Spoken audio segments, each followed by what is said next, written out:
المصنف رحمه الله تعالى ونفعنا به وبعلومه في الدارين آمين. Yang kedua, setengah adab-adab menjadi imam. Imam tidak bertakbir sebelum muadzin menyelesaikan iqamahnya. Jadi adab seorang imam, jangan memulai takbiratul ihram kecuali selesai si muadzin mengumandangkan iqamahnya. Dan disunnahkan di dalam mazhab kita Imam Syafi'i, jikalau kita salat berjamaah dan muadzin mengumandangkan iqamah, ketika ia mengucapkan kalimah qad qamatis shalah, maka kita dianjurkan berdiri menuju shaf masing-masing. Qad qamatis shalah, qad qamatis shalah. Jadi berdirian. Jadi jangan ketika qad qamatis shalah masih ada yang duduk, masih ada yang di luar, masih ada yang santai. Bukan seperti itu adab di dalam salat berjamaah. Karena makna daripada qad qamatis shalah, sungguh hampir dilaksanakan salat. Sungguh hampir dilaksanakan salat berjamaah. Jadi kita mempersiapkan diri untuk mengatur dan menyusun shaf kita. Dan selama shaf makmumnya belum lurus, jangan takbiratul ihram dulu. Jangan takbiratul ihram dulu. Makanya disunnahkan bagi si imam sebelum ia takbiratul ihram untuk meluruskan shaf. Bahkan di dalam kitab Sabilal Muhtadin, hukumnya sunnah muakkadah bagi imam meluruskan shaf. Bisa dengan kalimat istau sufufakum, luruskan shaf kalian. Fa inna taswiyatas sufuf min tamamis shalah, karena meluruskan shaf itu dari setengah kesempurnaan sembahyang. Kalau di Madinah istau wa tarasu, jadi tarasu itu lekatkan, berikit modelnya kayak itu. Istau luruskan dan lekatkan. Itu kalau di Masjid Nabawi. Istau wa tarasu. Kalau di Makkah sawu, kan masing-masing caranya. Kita terserah mau ingin bahasa Arab atau bahasa Indonesia. Yang jelas hukumnya sunnah muakkadah bagi imam meluruskan shaf makmum yang di belakangnya. Sunnah muakkadah artinya sangat dianjurkan bagi imam untuk meluruskan shaf. Lain sop makanan lah, ini sop tuh paham ya kalau pian? Kalau paham, oh berarti harus bila makanan sop tuh diluruskan. Lain sop makanan.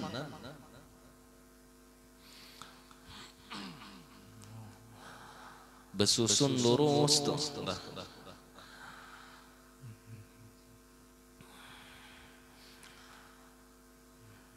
Begitupun juga roh-roh kita itu bersaf-saf. Makanya Rasulullah bersabda, al-arwah junudun mujannadah. Roh itu seperti tentara yang berbaris dan bersaf-saf. Jadi roh kita itu bersaf-saf, bukan berasuk-rasuk kadang. Fama ta'arafa minha i'talafa wa ma tanakara minha ikhtalafa. Apabila roh itu kada akur, ini berselisihan. Apabila roh itu berjijinakan, ini berakuran, berparakan. Al-arwah junudun mujannada fama ta'arafa minha i'tarafa wa ma tanakara minha ikhtarafa. Jadi kita meluruskan shaf itu bukan hanya sekedar jasmani kita, tapi kita berharap agar ruh kita diluruskan oleh Allah di barisan Rasulullah, di barisan orang yang mengagungkan agama Allah, di barisan orang-orang saleh. Itu i'tibarnya, bukan hanya sekedar jasmaniyah kita yang kita luruskan, tapi rohaniyah kita pun juga kita berbaris-baris seperti itu. Junudun mujannadah, kayak tentara. Jadi ruhnya orang-orang yang zalim terkumpul di ruh orang-orang zalim. Kada mau bergabung, kada mau. Ruh-ruh orang yang munafik pun juga terkumpul dengan orang-orang yang munafik. Kada mau bergabung. Makanya ujar Abah Guru Bahari, ingat, amun orang dola dasar rohnya itu iktalafa berjinak-jinakan, biar gurunya di Makkah, muridnya di Banjar bermimpi aja tuh. Mau aja bermimpi, tapi biar rohnya itu kada jinak, biar rohnya jasmaninya itu parah, bahkan sebantal jarsidin, sebandal, tapi rohnya kada jinak, ya kada mau tamimpi. Lawan wali tadi lah, lawan wali tadi kada mau tamimpi, lawan guru kada mau tamimpi. Kenapa? Rohnya tanakara, berselisih, rohnya berselisih. Ya Rasulullah, makanya untuk menjinakkan roh kita dengan roh orang-orang saleh itu dengan memperbanyak tawassul kepada mereka, perbanyak kirimkan Fatihah kepada mereka, sebut nama-nama mereka. Untuk apa? Agar roh kita ini jinak dengan roh mereka. Dan kita berharap kelak di yaumil qiyamah jasmani dan rohaniyah kita berkumpul dengan roh jasmaniyah mereka. Latihannya di mana? Di dalam salat berjamaah. Jadi jangan sampai berselisih, lurus. Yang diluruskan itu apa? Tumit.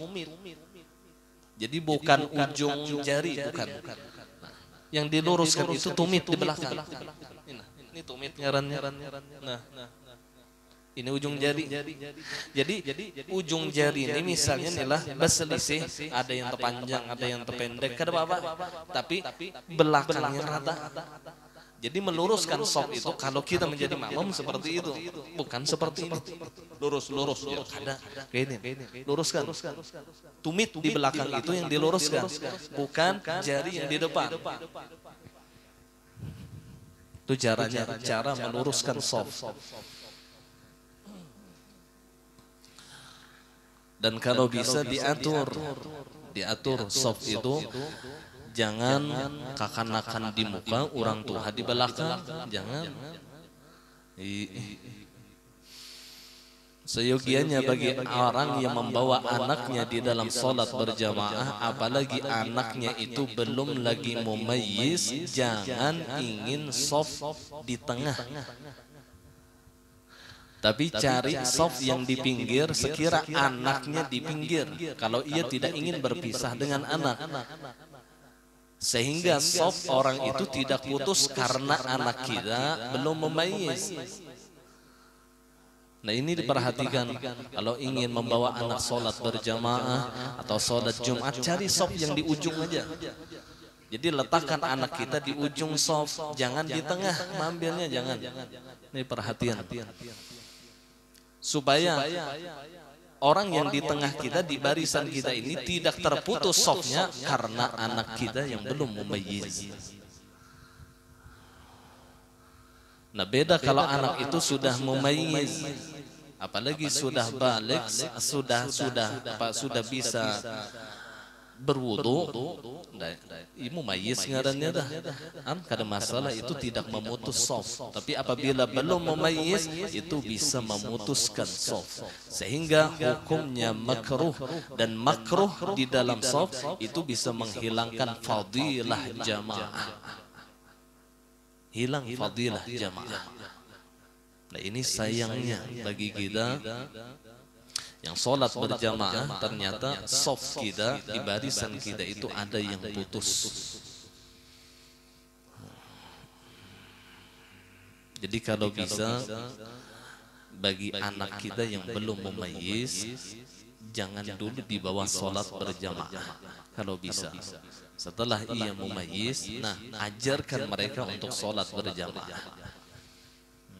Kalau kita tidak bisa menjaga masalah shaf, karena kasihan orang yang satu shaf dengan kita hilang fadilah jamaahnya gara-gara anak kita.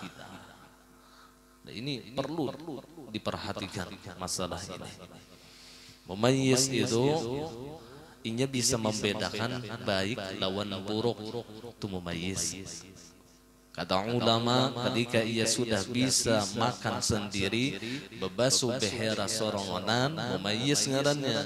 Jadi sekitar umur 7 tahun itu sudah mumayyiz. SD kelas 1, kelas 2 tuh mumayyiz. Nah di bawah umur 7 tahun itu belum mumayyiz.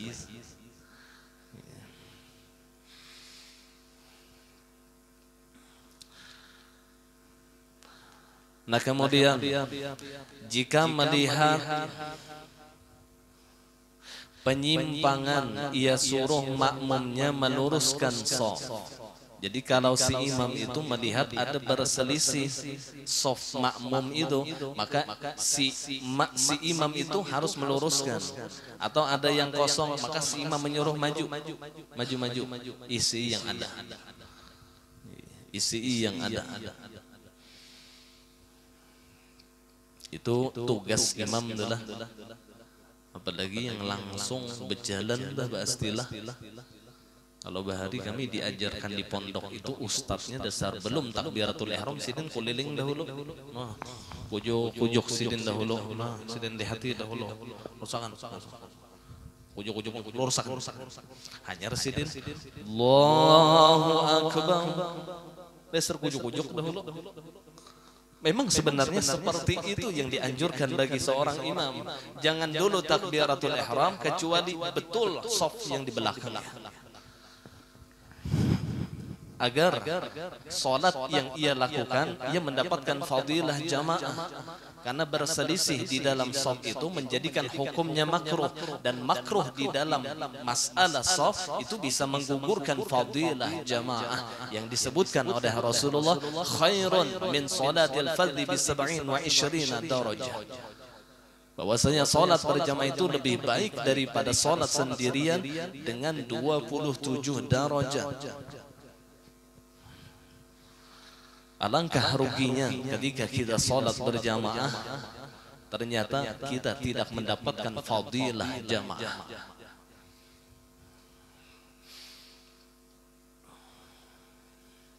Nah kemudian, jadi karena bila tertinggal seikung di belakang, suruhnya bermasuk.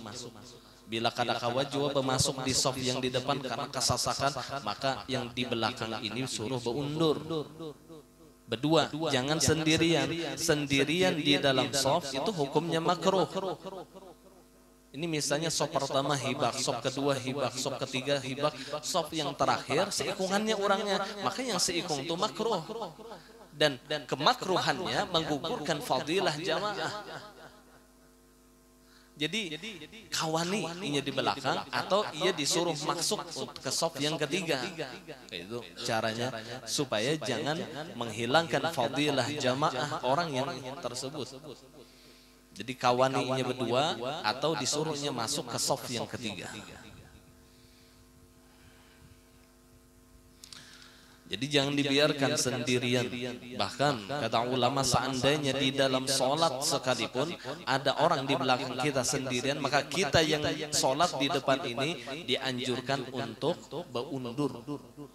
Boleh rahatan sembahyang itu berundur, asal jangan bergerak 3 kali berturut-turut. Jadi cara mengundur lawan majunya itu sebagaimana yang diajarkan oleh para ulama seperti ini.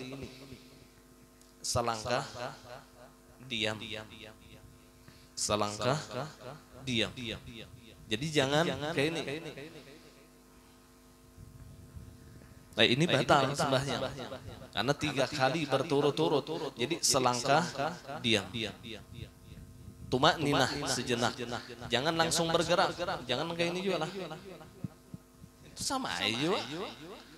Jadi setiap langkah tumak ninah, selangkah tumak ninah. Maka itu dihitung satu gerakan. Ketika ia bergerak lagi selangkah tumak ninah, maka dihitung satu gerakan saja. Sekalipun sampai 100 gerakan tetap dihitung satu gerakan. Karena di setiap gerakannya pasti dihalat dengan tumak ninah. Jadi caranya beundur gitu juga. Nah, seperti itu juga. Amun anu pengguru aja supaya kadang ngalih guru aja sekali kayak panggil.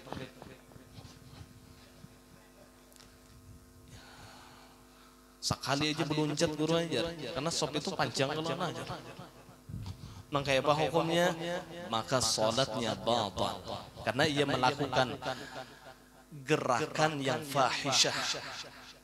Gerakan yang fahisyah sekalipun hanya satu gerakan, gerakan yang keji atau gerakan yang kada baik dilihat secara urfiah. Secara adat kada baik dilihat, gerakan itu kada baik kalau apalagi berluncat ini. Nah, kan kada baik dilihatnya. Sekalipun hanya satu gerakan, ini akan membatalkan sholat. Unda kada aja, unda kada bergerak 3 kali jar berturut-turut, unda sekali aja tapi beluncat, ya tetap batal hukumnya. Sholatnya tetap batal. Itu ia melakukan gerakan yang fahisyah. Fahisyah itu yang keji. Modern kayak ini, nah, pian sembahyang kayak ini. Kayaknya ada kawan lewat, dapuk, pian dapuk. Sekali aja nih, kada 3 kali, cuman pian sengaja mendapuk tadi. Itu sudah gerakan yang fahisyah, yang jelek, yang keji, yang tidak baik dipandang secara adat kada baik. Itu akan membatalkan sholat sekalipun hanya satu gerakan saja. Jadi jangan pian menganggap membatalkan sholat itu 3 gerakan berturut-turut. Tidak, satu gerakan pun apabila jahat dipandang itu akan membatalkan sholat. Atau bahaya, kayaknya kawan ada kaitnya, plak gitu kaitnya, terabah kawan. Mau bilang, atau kawan rahatan sujud, tariknya di belakang berarti haram kawan dari. Ya Rasulullah, macam-macam. Jadi caranya seperti itu, langkah. Kemudian di dalam masalah aturan soft, biar yang berdiri pulang bahasa. Dedi maju kan mas.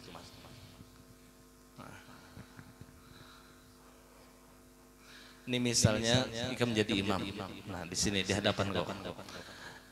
Dedi ini sorongonan asalnya, sorongonan. Aku nih hendak datang berimaman. Maka di mana aku nih berdiri? Ini supaya paham beradaan lelakian. Dulu pernah sudah ulun jelaskan. Ini beikung orangnya. Jadi di mana ulun nih bandak? Maka letakkan sejadah kita. Ini kalau kita punya sejadah, letakkan sejadah kita di tengah sejadah imam. Di samping sini, di samping sebelah kanan, tapi di tengah sejadah. Letakkan. Jadi kita sholat di sini. Allahu Akbar. Bolehkah kita menapuk bahu Dedi? Aku umpat misalnya Allah, maka ada sebagian ulama mengatakan jikalau ia ditepuk malah ia tidak mengetahui pun tepukan atau ia terkejut, lebih baik tidak perlu kita menepuk bahunya. Bahkan ada ulama yang mengatakan menepuk bahu itu ketika di dalam sholat, ikut dulu Allahu Akbar. Kayak itu. Jadi ada yang mengatakan di dalam sholat baru menepuk bahu, ada yang di luar sholat, bahkan ada yang tidak perlu menepuk bahu. Ada perlu. Jikalau dikhawatirkan imamnya ini kada paham. Imamnya kada paham. Siap, cimanteh langsung meluncat. Rawam batal sembahyang. Allah. Jadi jangan kada perlu kita menepuknya kalau kita perkirakan imamnya kada paham. Cukup kita berdiri di samping kanannya, sejadah kita di tengah sejadah imam. Nah kemudian makmum yang kedua datang. Makmum yang kedua datang. Maka ini ada dua pilihan. Ada dua pilihan. Bisa di sebelah kanan sini, atau di sini. Nah, kalau di sini, maka makmum yang di belakang sini sunnah mundur. Sunnah mundur. Kalau ia meletakkan sejadahnya tepat di belakang imam, maka makmum yang di sebelah kanan imam ini misalnya sembahyang berjamaahnya berdudi, datang seikong batu datang seikong pulang. Kadang beimbayan tuh, kadang beimbayan yang jelas di belakang imam langsung berataan. Kalau beimbayan bertiga berempat nih di belakang imam aja. Nah, tapi di tengah sini, di samping sini, nah, tengah, tujunya ke kanan imam, jangan ke kiri imam, tujukan ke kanan imam. Nah kalau ada orang yang kedua, pian boleh memilih di sini, pian datang memamum, ulun di sini. Sembahyangnya kanan kiri. Nah seandainya datang orang yang ketiga, maka letakkan di sini. Berdiri di tengah-tengah di belakang imam, pas berdiri di belakang imam. Maka makmum yang di belakang ini mundur berdua. Makmum yang di belakang ini mundur, yang di belakang, yang di depan di samping kanan kiri imam ini mundur. Yang mau ini bila makmum yang di kanan kiri ini kada igul-igul mundur. Tatap aja, maka imam yang berpikir, imam yang maju, nah maju imam ke muka, nah makmum yang di belakang imam ini maju, itu tuh.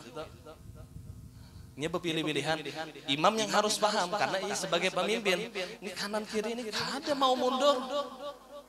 Kenapa kisahnya? Maka di belakang ada, maka imam yang maju jikalau masih ada tempatnya untuk maju. Namun kadang jangan dipaksa-paksa juga, akhirnya rokok tahan top dinding. Ayo sudah Dedi. Makasih. Han. Seperti itu aturan. Nah kalau perempuan bebinian yang hendak juga jamaah itu di pinggir sini. Ambil sop terakhir makmum yang sebelah kiri tadi, nah di samping kirinya. Itu bebinian. Paling belakang samping kiri. Itu aturan shaf yang dianjurkan di dalam salat berjamaah. Nah beda kalau salatnya itu salat jenazah. Nah beda lagi kalau salat jenazah, jikalau makmumnya bertiga itu diulah disusun menjadi 3 shaf.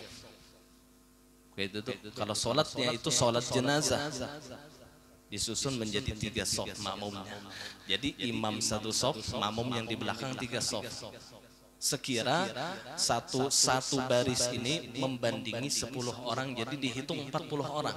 Jadi kalau bisa di dalam sholat jenazah itu kalau 40, apabila orangnya makmumnya bertiga, imamnya seikong, berarti 4 baris. Nah kita berharap 4 baris ini dihitung oleh Allah seperti 40 orang. Jadi jangan bertumpang berbaris bersusun kayak ini, gak ada berbelakang gitu tuh. Itu kalau sholat jenazah. Jadi jangan bingung pian kalau orang mensolatkan sholat jenazah bersusun berbelakang kayak itu. Jangan bingung.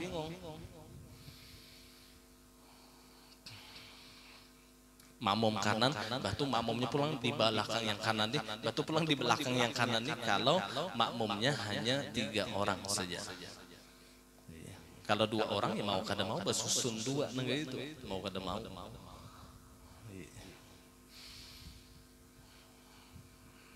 Paham nggak kira-kira? Supaya paham masalah, supaya mengerti tentang aturan shaf berjamaah.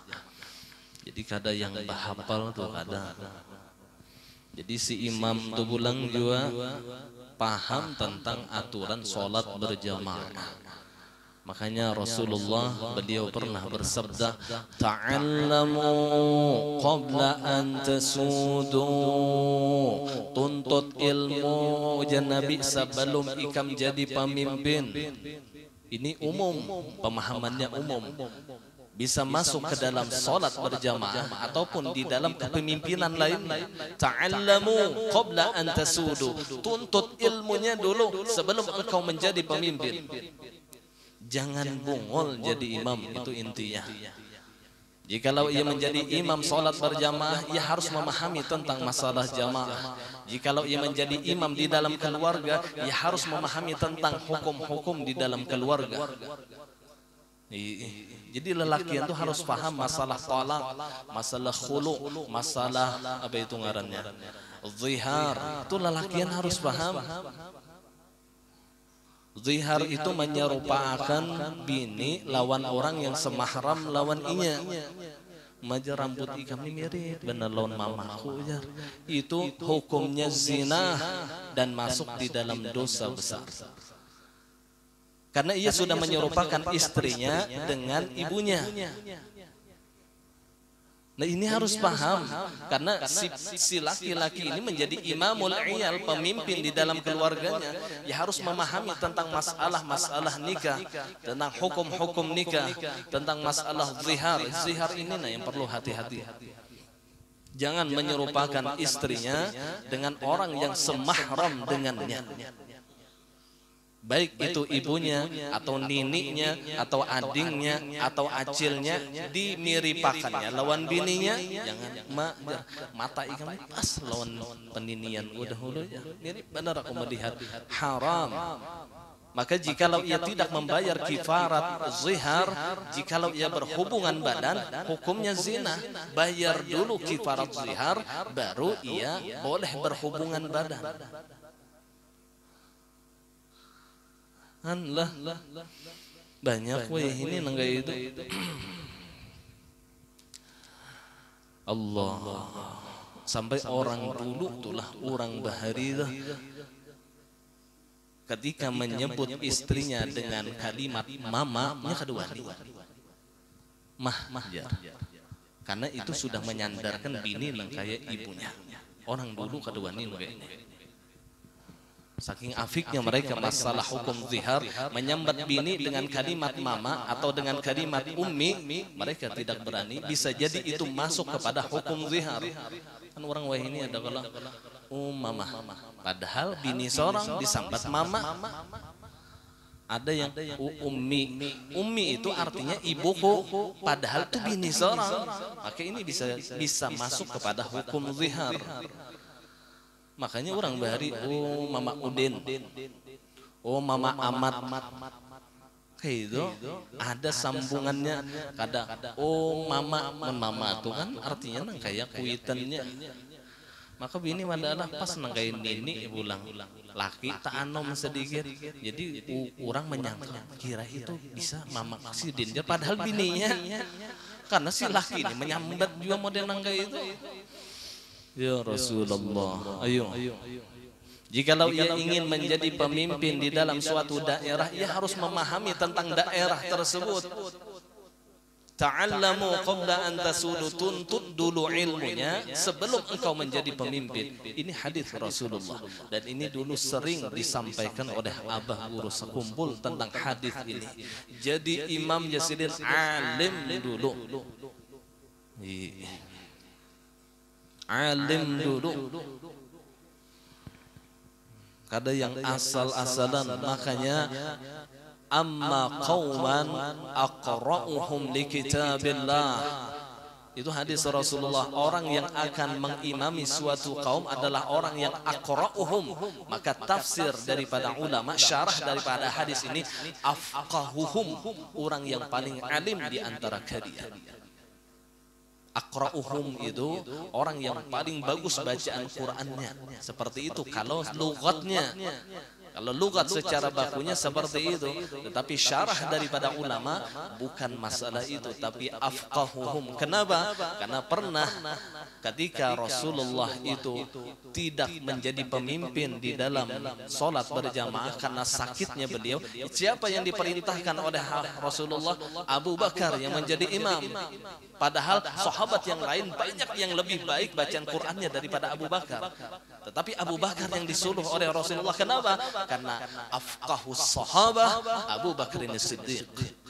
Yang paling alim daripada seluruh sahabat adalah Abu Bakar As-Siddiq, sehingga disyarahkanlah amma qauman aqra'uhum ay afqahuhum li kitabillah.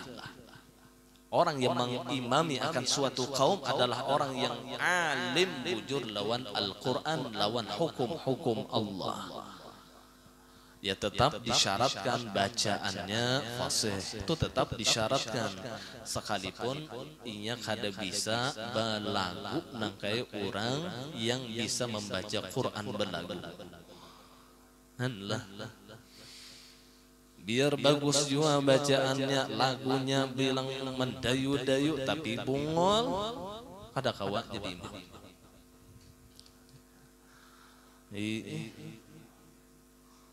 Bagus bacaan, cuman sembahyang bergerak terus. Ya ayyuhalladzi mobil bergerak, batal sembahyang, berarti kada alim di tangan masalah pembatal sholat.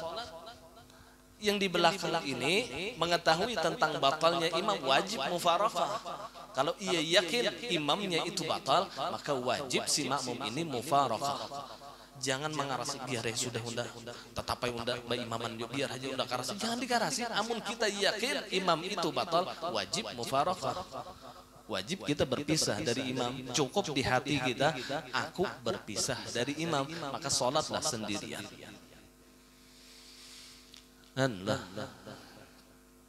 Jadi orang yang paling faham di dalam masalah hukum-hukum Allah, minimal paling faham di dalam masalah sembahyang. Yang jadi imam paham bujur masalah sembahyang, paham bujur masalah sholat berjamaah, paham bujur adab-adabnya sebagai imam, paham bujurnya tentang aturan-aturan di dalam sholat berjamaah.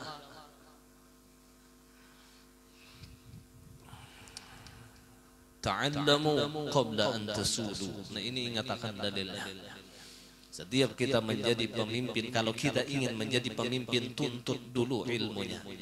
Tergantung apa yang dipimpinnya. Apa yang dipimpinnya. Jadi yang hendak kawin, tuntut dulu ilmu masalah nikah. Tuntut dulu bagaimana kita menunaikan hak istri kita, apa kewajiban suami kepada istrinya.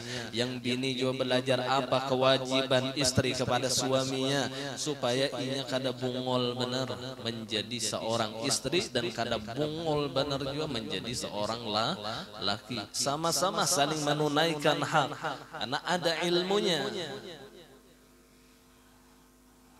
Ulun bahari ingat benar waktu hendak kawin tuh, yang ulun mutalaah itu kitab Fathul Mu'in bab masalah nikah. Itu aja yang ulun bulik-bulik.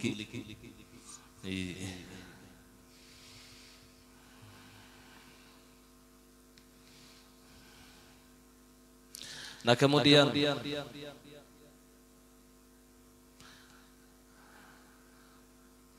muadzin mengakhirkan iqamah sesudah azan sekedar persiapan makmum untuk menunaikan sholat. Jadi kurang lebih 5 menit lah antara azan dengan iqamah itu sedang. Nah tapi tergantung kondisi juga banglah, amun jamaahnya banyak misalnya, yang berwudu masih banyak misalnya, ya dilebihi 10 menit kah antara azan dan iqamah. Dan tidak ada aturan yang dikhususkan. Jadi kalimatnya di sini, muadzin mengakhirkan iqamah sesudah azan sekedar persiapan makmum untuk menunaikan sholat. Jadi melihati situasi dan kondisi. Jadi muadzin itu harus paham juga. Antara azan dan iqamah itu harus paham. Jikalau orang masih sembahyang sunatnya langsung Allahu Akbar, Allahu Akbar. Jadi orang sembahyang sunat golobak. Harus paham dengan sikon. Imam harus paham dengan sikon. Muadzin pun harus paham dengan sikon. Jangan juga terlalu lama antara azan dan iqamah, jangan. Yang paling pas tuh 5 menit tadi bang, antara azan dan iqamah itu kurang lebih 5 menit, itu jarak yang pas. Karena insya Allah jikalau ia sholat 4 rakaat di dalam 5 menit itu tambus saja. Maginnya sholat 2 rakaat, maginnya tembus. Dan disunnahkan si muadzin dengan orang yang mengumandangkan iqamah itu 1 orang saja. Itu sunnahnya. Supaya ia bisa membedakan antara suara adzan dengan suara iqamah. Ini sudah ulun jelaskan dulu. Kalau suara adzan itu sunnah menyaringkan. Kalau iqamah di bawah daripada adzan. Nah, jikalau 1 orang, ia bisa mengukur tinggi rendah suaranya. Kalau adzan, ia tinggikan. Kalau iqamah, ia rendahkan. Karena ketika iqamah itu makmum sudah berkumpul di dalam masjid. Kalau adzan kan makmum masih ada di luar masjid. Jadi adzan itu fungsinya untuk memanggil orang supaya untuk sholat berjamaah. Nah, sedangkan iqamah fungsinya itu untuk persiapan melaksanakan sholat berjamaah. Jadi kada perlu menyaringkan suara seperti suara adzan, tidak perlu. Nah, paling pas itu kalau dilakukan hanya 1 orang saja. Hanya 1 orang, itu sunnahnya bang, sunnahnya. Nah, kemudian yang kedua, belum lah. Karena Nabi Muhammad SAW melarang menahan kentut. Nabi melarang kita menahan kentut. Jadi orang adzan adalah pas kita sembahyang sunnah, anak pada kantut. Maka Nabi melarang kantut akan aja bawa wudu. Nah, si muadzin nanti yang harus paham. Jadi jangan menahan kentut. Akhirnya menghilangkan kekhusyuan kita di dalam sholat sampai bakitik. Kantut ditahan, pian kan ada gampangan kantut ditahan. Ini nah menahannya ini kerucut 1000 aja. Nah, tebuk aja kerucutnya diprot. Kan kada gampangan menahan kantut, baik kantut takan ha. Dahulu almarhum guruku syairin Bapak Dimandin waktu azan itu sidin. Sidin. Dilanu sidin katutakan. Pastilah sidin mencatok parut. Pun ingat dulu. Nah, sidin catok parut. Allah. Jadi jangan ditahan-tahan. Karena bisa menjadikan hukumnya makruh ketika ia sholat. Menahan kentut karena hilang kekhusyuan. Dan kencing kami jangan ditahan juga karena mun terbiasa ya prostat ngarannya. Prostat itu penyempitan saluran kencing karena keranjakan menahan kami. Ya yang bila kami itu mengalihnya maka lawan sakit-sakitnya pulang. Ulun pernah pian bertamu lawan orang yang terkena penyakit ini. Ulun kada purun mendengar sidin bakuciak di dalam. Ya Allah, alahan pada beranak jadi ada kena masanya lelakian itu yang sakit pada beranak kira-kira itu ya Rasulullah kada gampang itu disebabkan karena ketujuh menahan kami ya Rasulullah. Jadi bila kita nilah hendak kami akan jangan ditahan-tahan. Ini akan jadi penyakit. Dan beliau menyuruh mendahulukan makan malam untuk mengosongkan hati supaya hatinya tidak terganggu dengan rasa lapar. Karena di dalam sholat itu kita memerlukan kekhusyuan, memerlukan fokus di dalam sholat. Jadi apabila parut lapar, hilang fokus, hilang kekhusyuannya. Padahal orang yang sholat itu innamal musalli munajin rabbah. Bahwasanya orang yang sholat kata Rasulullah pada hakikatnya ia bermunajat di hadapan Rabbnya. Tapi rahatan munajat hendak beherak ngaliwa. Pian urusan telah rahatan menjuali orang, tapi hendak beherak nih kucuk-kucul nih. Nah, orang memilih barang sudah ditinggalkan usia kada dibayarinya. Kan ngalih. Urusan serba kada nyaman. Ya Rasulullah, idza qadimal isya faquddimal isya faqdimil isya. Apabila datang waktu isya, datang waktu azan isya, faquddimal asya, kemudian disuguhkan makan malam, sedangkan ketika itu perutnya dalam keadaan lapar. Nah beda lah, jangan diartiakan hadis Nabi ini bila sudah makan malam, sudah kada perlu lagi, padahal waktu itu ini masih kenyang, kada boleh.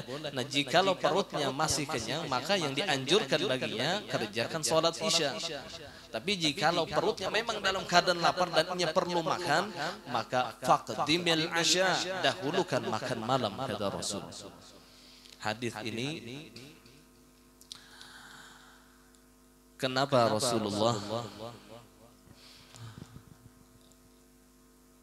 ada hadis seperti ini? Karena salah satu kebiasaan Rasulullah itu makan apa itu ngarannya, makan malam itu sesudah asar. Itu kebiasaan Rasulullah. Jadi pas sudah isya tuh itu bisa, karena makan tengah hari itu habis asar, itu nah makan tengah hari itu habis asar. Jadi pas malam ya lapar benar, kebiasaan Nabi. Lalu ada munkidane bisa habis maghrib makan sudah di saruan. Mbah tuh bini pulang menyediakan di rumah, kejar bini makan dulu, bujur hadis Nabi tadi makan dahulu makan pulang. Itu namanya membenguli. Singkanyangan masih hanya makan di saruan.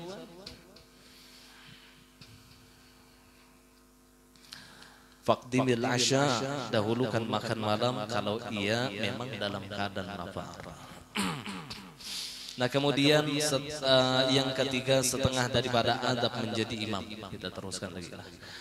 Imam bertakbir dengan suara keras, sedangkan makmum tidak mengeraskan suaranya. Jadi di setiap takbir intiqal maka disunnahkan bagi imam mengeraskan suaranya. Allahu Akbar, sunnah. Ruku, Allahu Akbar. I'tidal, Sami'allahu liman hamidah. Sujud, Allahu Akbar.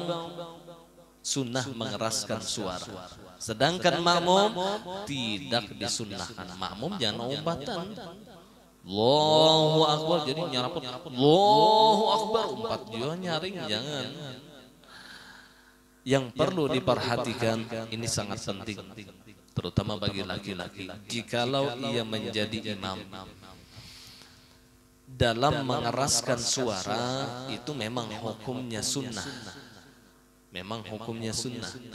Akan tetapi jikalau tujuan mengeraskan suaranya itu memberi tahu makmum di dalam perpindahan rukun, maka sholat imamnya itu batal. Ini perlu diperhatikan. Jadi tujuan imam ketika ia menyaringkan suara adalah zikrullah atau zikrullah sekaligus memberitahu makmum di dalam perpindahan rukun.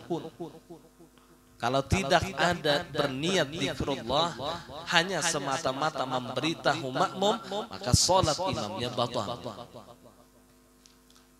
Paham? Amun kadada niat apa-apa Bang Jar. Niat apa-apa tuh kadada. Artinya menyaringkan suara benar, beniat berzikir kada, beniat memberitahu makmum kada, Allahu Akbar, maka hukum yang paling mu'tamad salatnya batal.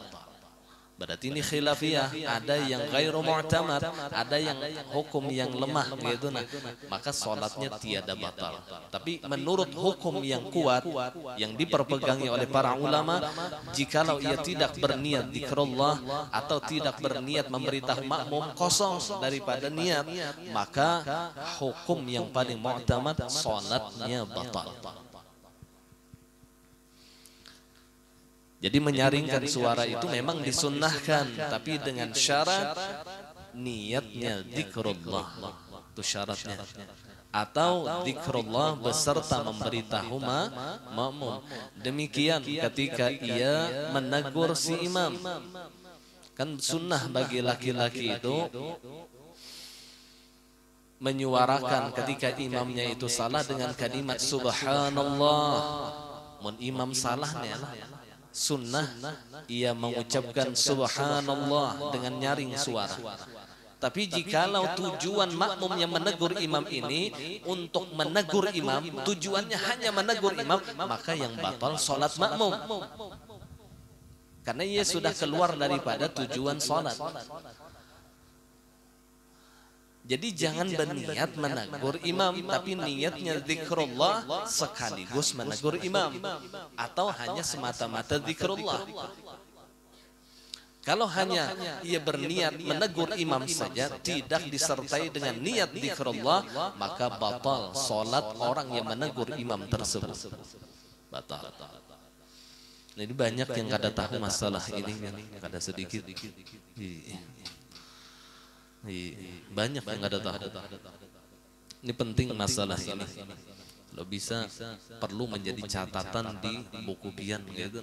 Masalah apabila imam menyaringkan suaranya di dalam takbir intiqal dengan tujuan memberitahu makmum di dalam perpindahan rukun, maka salat imamnya itu batal. Salat imamnya batal. Dan apabila niat imamnya zikrullah beserta memberitahu makmum, maka tiada batal. Atau hanya berniat zikrullah pun juga tiada batal. Kalau tidak ada niat zikrullah dan tidak ada niat memberitahu makmum di dalam perpindahan rukun, maka yang paling mu'tamad hukumnya batal. Itu tuh.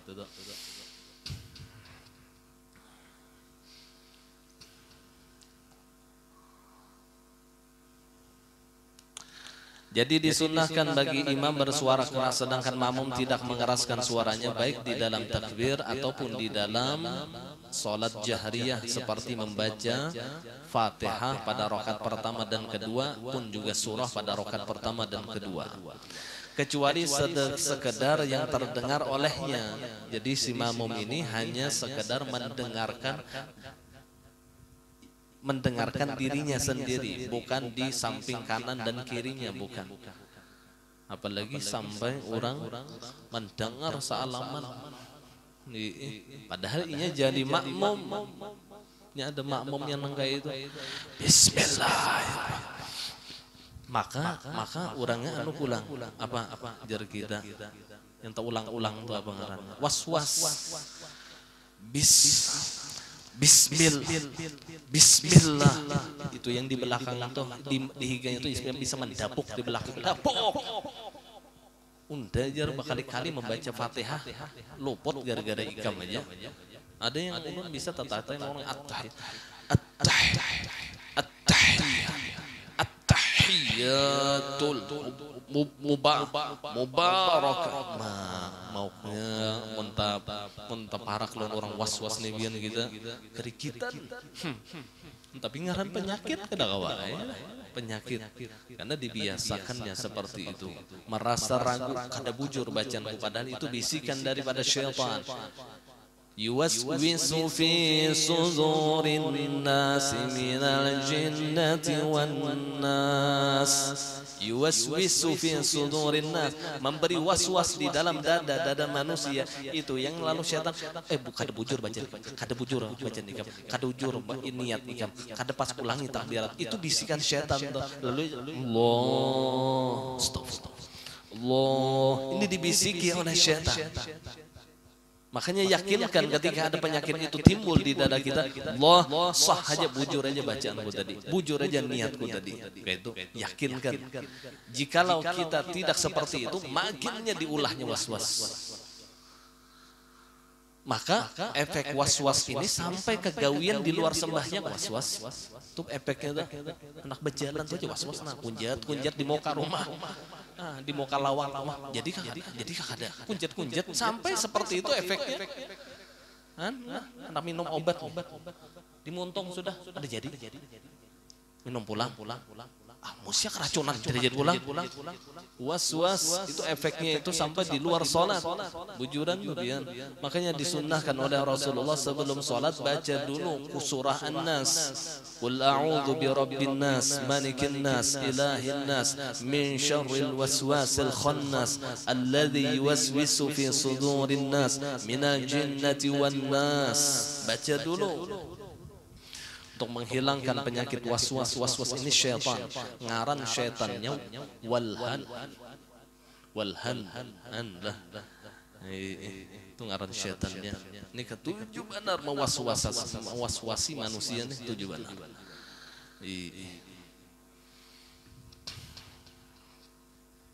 Nabi pun juga menyatakan da' ma yaribuk ila ma la yaribuk. Tinggalkan keraguan kepada keyakinan. Da' ma yaribuk ila ma la yaribuk. Al-yaqin la yuzalu bisyak. Nah, itu hadis Nabi. Artinya bayakin gitu, nah bayakin kalau di dalam hukum fikih, usul fikih itu nah lalu ada zon, sangka kuat, sekalipun kada yakin pula, tapi ada zon, sangka kuat. Ada zon. Nah, imam bertakbir dengan suara keras sedangkan makmum tidak mengeraskan suaranya kecuali sekedar yang terdengar olehnya. Imam meniatkan imaman agar mendapatkan keutamaan berjamaah. Jadi apabila imam tidak berniat menjadi imam, maka inya kada dapat fadilah jamaah. Sedangkan makmum yang berniat menjadi makmum maka dapat fadilah jamaah. Mun kita tulah umpat berimaman lawan orang sembahyang di muka kita, umpat Allah usolli misalnya zuhur, usolli fardhu zuhri 4 rakaatin ma'muman lillahi ta'ala. Kita berniat menjadi makmum. Si orang ini kada berniat menjadi imam, maka yang dapat fadilah jamaah siapa? Makmum yang berniat menjadi makmum. Mengikut imam niatnya, sekalipun imam tidak berniat menjadi imam, maka fadilah jamaah didapatkan oleh si makmum, sedangkan imam zong. Nah, dipintakan niat aja. 0,27 darajat tadi, yang kuno tadi fadilatnya deh kosong, karena si imam tidak mengikutkan kalimat imaman. Imaman itu kan di lafaz niat, yang intinya di hatinya menjadi imam. Agar mendapat keutamaan, maka jika imam tidak berniat imam, maka sholatnya tetap sah saja sholatnya, tapi tidak dapat fadilah jamaah. Kada dapat fadilah jamaah. Begitu juga dengan makmumnya. Apabila mereka berniat menjadikannya sebagai imam dan mereka mendapatkan keutamaan sebagai makmum. Jadi siapa yang berniat mengikut imam atau menjadi imam, maka itu yang mendapatkan fadilah jamaah. Apabila makmum meninggalkan niat ini atau meragukannya dan mengikutinya dalam perbuatan atau selama mengikutinya, maka batallah salatnya. Jadi makmum mengikuti imam padahal ia kada mengumpati imam, cuman mengumpati gerakan imam aja, maka salat makmum itu batal. Salat makmum itu batal. Makanya kalau kita sudah mufarakah, jangan sama imam umpat juga, padahal niat hatinya mufarakah. Ini bisa membatalkan salat kita. Karena yang namanya mufarakah itu sudah tidak lagi ia melaksanakan jamaah, sudah tidak lagi mengikut imam. Jadi jangan disamai imam rokok 4 rokok, imam i'tidal 4 i'tidal, itu berarti inya mengikut imam. Nah, jikalau padahal ia tidak mengikut imam, maka batallah salatnya. Salatnya siapa? Nya makmum yang batal, bukan imam. Karena ia menghentikan salat tanpa ada ikatan antara imam dan makmum. Allah. Jadi harus ada ikatan imam dan makmum. Mun imam ini terserah makmum aja. Terserah makmum. Kan imam kada kawa mufarakah, yang kawa mufarakah itu makmum. Ulun dahulu diibaratkan guru ulun, guru itu ujar sidin imam, murid itu makmum. Guru ini kada kawa berpisah lawan murid karena inya kada kawa mufarakah. Yang kawa mufarakah itu makmum. Allah. Apa jauh filosofinya kah? Gitu tuh. Jadi apakah kita mengikuti imam itu sampai selesai salam? Apakah di tengah jalan saja?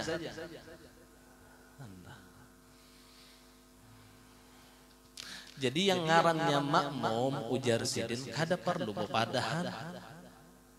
Kada perlu bepadahan.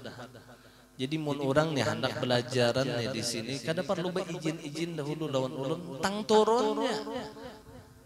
Unda aja bila kada beizin kada kawa tupang kada nyaman hati jar kada apa-apa. Turun guru itu imam, makmum itu pengikut kada ada bepadah mun sabaratan di masjid sembahyang Jumatun ada bepadah mama makum patikamlah tunggal ikungan kira-kira tatampar juga imam itu akhirnya amun sabaratan makmum bepadah maka makmumnya men 2000 mampat ikamlah jadi umpatinya turunnya.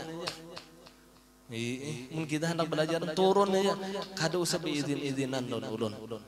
Selama perbuatan itu adalah kebaikan dan diridhai oleh Allah, tidak perlu izin. Cuman memang kata ulama adabnya memang pakai izin. Ya, seandainya tidak berizin pun, ya kada masalah. Insya Allah guru itu ridho aja, sama seperti imam. Kada kau bang, aku kada redo nah, mun di belakang kuning 4 tahun kada kawa.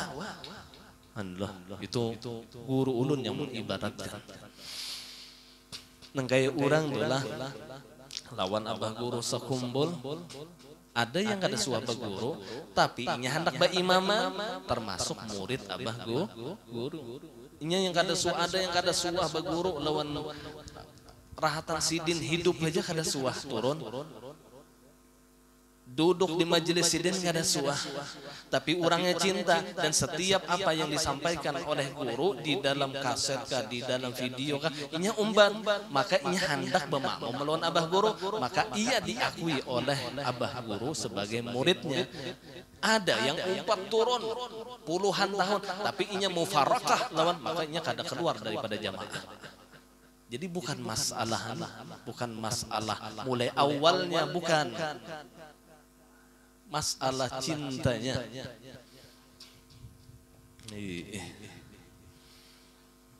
Jadi bila kita asal kita umpat aja tuh. Al Habib Qadri Al Balghais dulu memadahkan waktu udun mengambil baiat lawan sidin ujar sidin lah. Lawan kami itu ajar sidin kita umpat kapal ganal aja ya sidin.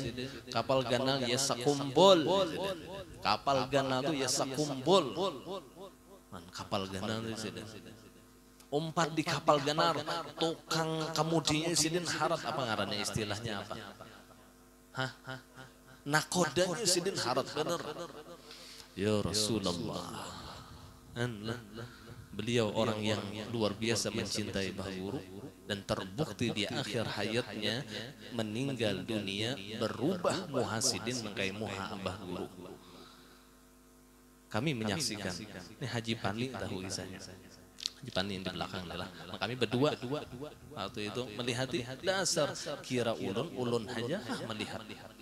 Pikiran dapat maunah ulun ini kau melihat sidin ke muhabah guru. Kayaknya sabarataan melihat. Haro ulun marah sama karamat sudah. Haro barataan. Sawat ulun foto waktu itu Sony Ericsson, HP ulun Sony Ericsson. Ulun foto minta izin kepada anak beliau Habib Syuhada minta bukakan. Ulun foto. Dasar muhabah guru ya Rasulullah. Itu perubahan muha kita terakhir kena. Perubahan muha kita terakhir sesudah kita meninggal dunia, imbah dimandiakan itu kelihatan perubahannya. Kelihatan. Ya Rasulullah. Ada yang ketika meninggal kada senyum, imbah dimandiakan tang senyumnya. Itu perubahan terakhir itu sudah. Ya kan ada berapa kali perubahan muha kita ini ada. Yang terakhirnya imbah dimandiakan tadi.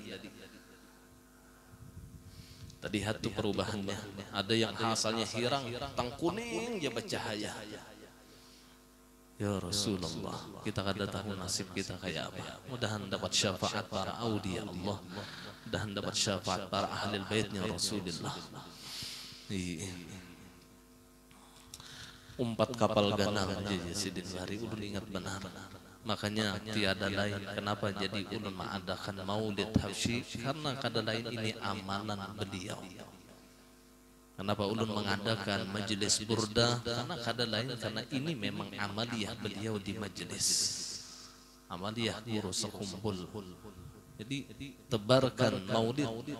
Ulun kada hendak mengganti maulid yang lain. Karena Abah Guru itu hanya 2 maulid yang beliau wantarkan waktu itu, waktu seorang hidup Jepang lah waktu itu. Yang pertama maulid habsyi, yang kedua maulidul azab. Azab, jangan azab, lain dal pakai zai. Maulid al azab. Itu biasanya dibaca oleh al mukarram guru Zaini Maksum, guru aja kita di masjid itu maulid azab. Itu sering dibaca oleh Abah Guru malam Jumat. Biasanya bergantian sama burdah. Burdah bisa bila dibaca burdah perai maulid azab, bila dibaca maulid azab perai burdah. Itu tuh biasanya. Dulu waktu masih sidin masih hidup. Allah. Jadi bukan masalah dekatnya atau orang tuh dekat dengan guru, orang tuh jakada di pintangan mana kita kawa menuruti akhlak sini. Di pintangan situnya yang dinilai oleh Allah.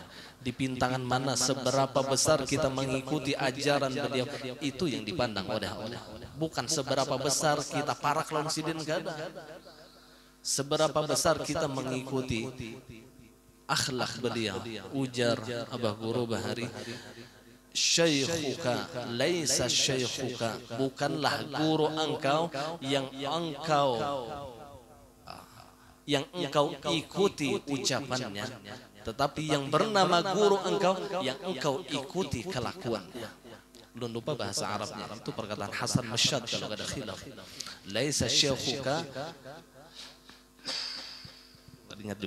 bukanlah guru engkau yang engkau ikuti ucapannya, tapi guru engkau yang engkau ikuti hal ehwalnya. Jadi yang bujur guru kita umpati akhlaknya. Kadang yang berkisah ujar Abah Guru, tapi sorong kadang mau umpati gasan Abah. Itu ngarannya menjual ngaran paguruan.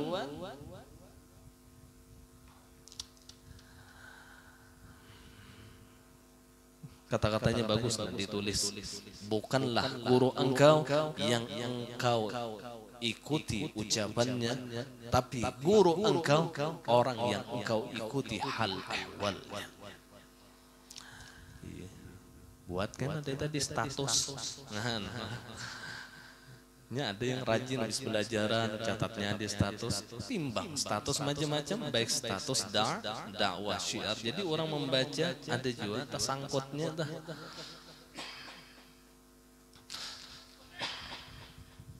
Allah. Kemudian tumat lagi. Tiga semana tadi. Apabila mau meninggalkan niat ini lain. Sudah tuntung berarti lah. Yang keempat, wallahu a'lam bishawab. Tiga sini. Maaf, minta ridha, minta halal, tolong doanya berataan Al-Fatihah.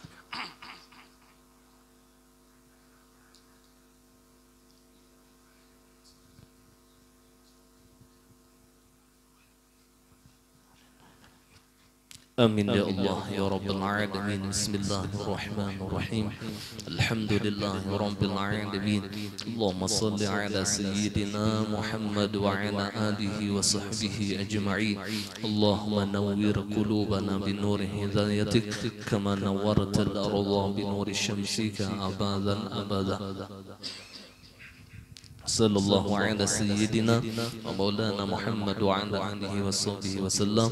Alhamdulillahi rabbil alamin. Ma sya Allah la quwwata illa billah. Alhamdulillah.